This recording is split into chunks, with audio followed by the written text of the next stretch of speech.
निवडणूक लढण्यास बंदी घातली होती, तशी काही मागणी आपले वकील करणार आहे? एक लक्षात घ्या, सध्या सुनावणी सुरू आहे कोर्टामध्ये. उद्धव ठाकरे किंवा हिंदुहृदय सम्राट बाळासाहेब ठाकरे यांच्या शिवसेनेचा युक्तिवाद संपलेला आहे.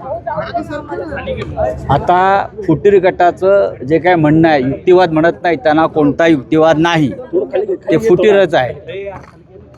बरं, गद्दारांना कोणता युक्तिवाद नसतो गद्दारीचा. आता त्यांचं जे काय म्हणणं आहे ते मांडतील की आम्ही काय शेण खाल्लं, कुठून शेण आणलं, कोणी शेण पुरवलं, सुरतला किती शेण मिळालं, मग गुवाहाटीला किती मिळालं, ते कसं आम्ही खाल्लं हे आता ते सांगतील नाही, आणि त्याचं समर्थन करतील शेण खाण्याचं. पण ज्या पद्धतीनं म्हणजे आपले जे वकील आहेत ते कोर्टामध्ये म्हणत आहेत की चिन्ह गोठवा किंवा आम्हाला द्या, त्या पद्धतीनं जे फुटीर गटाचे आमदार आहेत त्यांना 6 वर्ष निवडणूक लढवू नये अशी काही मागणी करणार आहेत का कोर्टात? आता त्यांची एकदा भूमिका स्पष्ट झाली. ते काय सांगतायत, त्यांची काय भूमिका आहे, त्यांचं काय म्हणणं आहे ते आधी समोर येऊ द्या. 2014 जे आहे ते जात प्रमाणपत्र रद्द करण्यात आले. गट शांत का? मुंबईत तुम्ही भाजप विरोधात आपला गट शांत का भाजप विरोधात? विशाखा राऊतांचं जात प्रमाणपत्र जे आहे ते रद्द झालेलं आहे.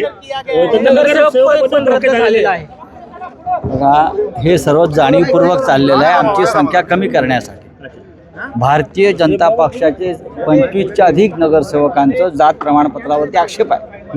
त्यांचे निर्णय होत नाहीत, त्यांचे निर्णय होत नाहीत. 2014ला राष्ट्रवादी काँग्रेस आणि हे सगळे एकत्र येणार होते असं पृथ्वीराज चव्हाण यांचं विधान आहे आणि 2019ला पुढाकार घेणार होतं.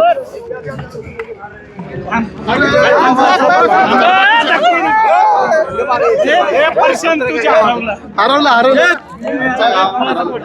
खाली पडलं.